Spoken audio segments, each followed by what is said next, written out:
Earth signs, tignan natin ano po ang mensahe para sa'yo ngayong araw. Keep in mind po na ito ay general reading lamang, so hindi po lahat ay makaka-relate, so be open-minded. Sa mga hindi pa po nakasubscribe dito sa ating channel, please subscribe na po kayo and pa-like na din po ng ating video. At sa mga nais pong mag-avail ng ating private readings, ng ating Evil Eye Amulet Necklace at ng ating Cures Bracelet, makikita nyo po yung link sa description box.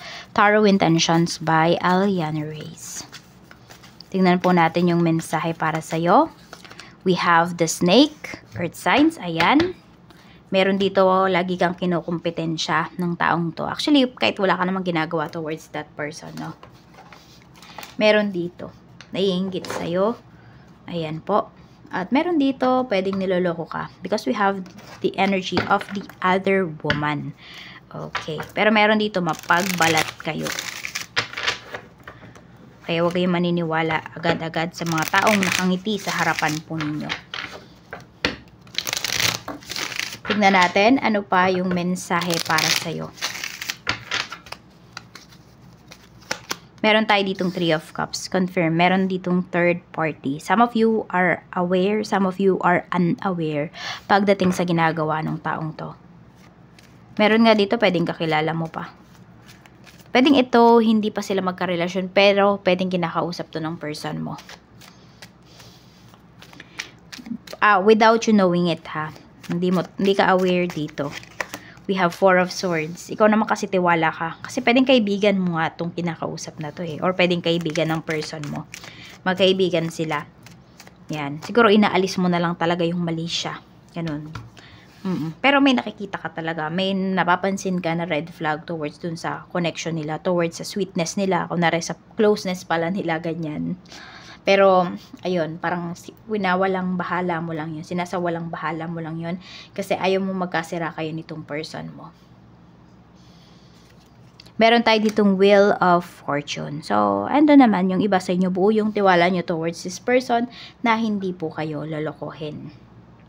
O parang yun na lang yung pinanghahawakan mo, na yung person mo is loyal sa'yo. We have 6 of Pentacles.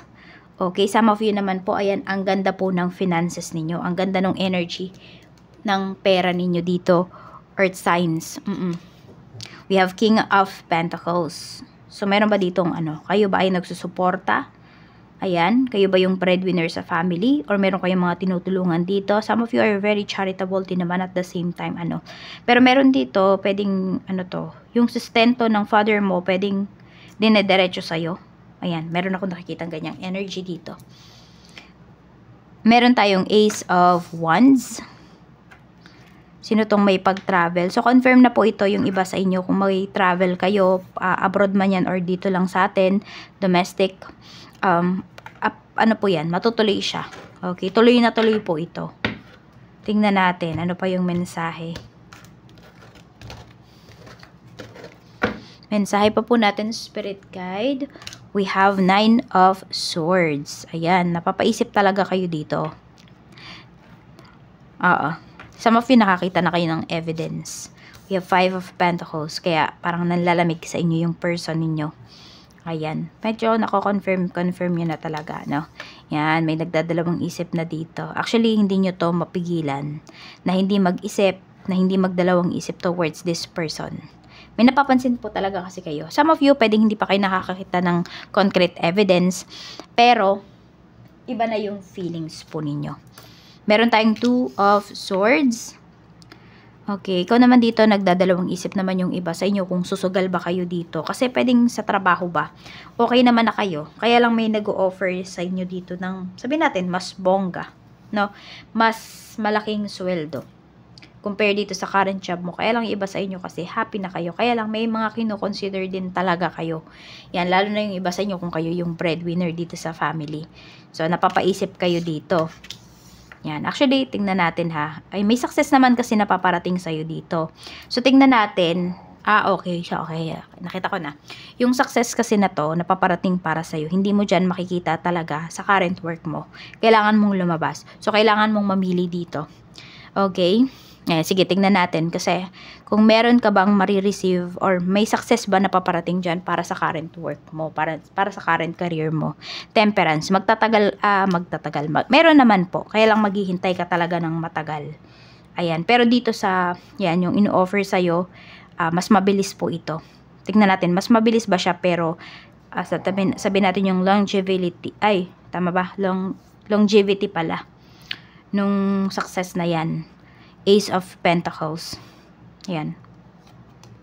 Kahit ano naman yung piliin mo, ito lang kasi mas mabilis yung ino-offer talaga sa'yo. Pero magtatagal din naman siya. Ito naman, sobrang tagal mo naman tong hihintayin. So, ikaw na lang talaga, nasa sa'yo yan. Depende sa mga, depende sa mga kino-consider mo. Para i-reject to or i-accept to. Meron tayo ditong the Star. So, hoping talaga yung iba sa inyo na magkabalikan, no? Pero more on, alam mo ang pinapakita dito sa energy na to is more on healing. So, yung iba po sa inyo, pwedeng may healing or nagmo-move forward na yata yung iba sa inyo, may lakas loob na kayong mag-move forward. Or yung iba sa inyo, hinihintay nyo lang talaga makakita kayo ng ebidensya or concrete evidence para kayo ay mag-move forward. Queen of Pentacles. Kung may binibigay man kayo sa taong to, medyo ihihinto nyo na yun. Ayan. Ayan po. Medyo may inip na rin kayo na nararamdaman. So, kung meron naman dito, may utang po sa inyo, lagi itong nagsasabi na magbabayad na, pero hindi pa rin naman nagbabayad. Ayan po, medyo may inip na kayo dito. We have the moon. Gagawa na kayo ng action towards this. Ayan. Kasi, syempre, kailangan nyo rin naman ng pera. No? We have 8 of Pentacles. And we have Page of Pentacles. So, meron dito. Hindi ko alam kung kayo ba yung may utang, earth signs, or kayo ba yung inutangan. Kasi ang nakikita kong energy dito, may magko-confront kasi or may magsasabi dun sa family mo. Kunwari, ikaw, nangutang ka, pero tinago mo yun sa family mo. Ikaw lang talaga yung nakakaalam. So, may magsasabi na, uy, sabihin mo naman sa mother mo, sabihin mo naman sa father mo, sa kapatid mo, na bayaran na yung utang niya. Pwedeng personal to, pero pwede rin naman na sa chat sasabihin. Ayan po. Basta parang kung sino yung may tinatago dito na may utang, ganyan. Ayan, may makakapagsabi. Kaya, isettle nyo na kung kayo man ay yung may utang. At kung kayo naman po yung inutangan, ayan, kausapin nyo na yung dapat ninyong kausapin. Baka hindi yan anak, kundi asawa, no? Asawa nung nangutang sa'yo yung dapat mong kausapin dito. Kasi baka hindi alam nung asawa niya na nangutang siya. Baka kung saan ginamit. So, tingnan natin, ano pa yung mensahe? Okay, meron dito, nagdadalawang isip kayo kung babayaran nyo pa ba. Hindi ko alam kung ano tong lupa ba to, bahay to. So, medyo nagdadalawang isip na kayo dito pagdating sa babayaran po ninyo na ito. So, may mga problems kasi na, ayan, lumulutang na. So, ayun po. Parang, inisip mo pag nagbayad ka, parang masasayang lang yung pera mo. So, kung yun yung iniisip mo, then huwag ka nang magbayad, di ba? Kung naiisip mo naman pala dito na baka masayang yung pera mo. So, tignan pa po natin ano pa yung mensahe. Okay. Ayan, meron talaga dito. Medyo makapal ang mukha. Earth signs, ayaw magbayad sa'yo.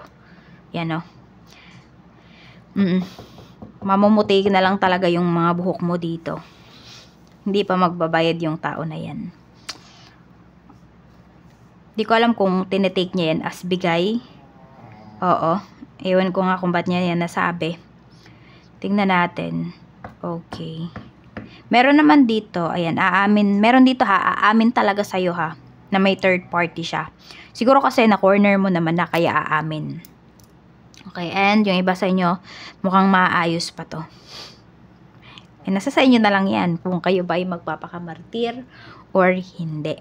So, maganda rin naman po yung pinapakita dito ha, pagdating sa finances ninyo. So, yung iba sa inyo, kung feeling ninyo, diba, mas maganda yung finances ninyo kaysa sa love life ninyo, dito kayo mag-focus as of this time. Kasi mas lalo pang gaganda yung inyong finances, yung inyong career. So, yan lang po ang mensahe para sa'yo. Maraming salamat. Ingat ka po always and more blessings to come.